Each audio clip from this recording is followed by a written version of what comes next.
بدر، غزوہ احد 2 ہجری سے 3 ہجری میں کفار کو جو بڑی شکستیں ہوئی، اور 3 ہجری میں بھی وہ نامکمل کام کر کے احد میں نکل گئے تھے، بعد میں احساس ہوا۔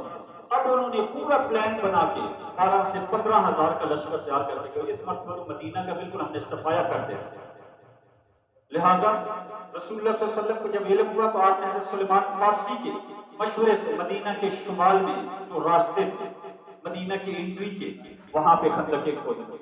1 مہینے تک آ کر انہوں نے محاصرہ کیا، اکا دکا چھوٹے موٹے واقعات ہوتے رہے خندقوں کو کراس کرنے کے لیے، اس سے زیادہ ہے۔ 1 مہینے کے بعد اللہ کی مدد آئی، شدید طوفان، اس شدید طوفان میں سب کچھ ان کا بکھر کے رہ گیا۔ وہ تو اصل میں آئے تھے کہ بھائی 1 آدھے دن کے اندر ہم ہر چیز، کون 15,000 کے لشکر کا مقابلہ کرے گا، لیکن یہ نہیں پتا کہ بھائی جن کے لیے جا رہے ہیں ان کے ساتھ طاقت کس کی۔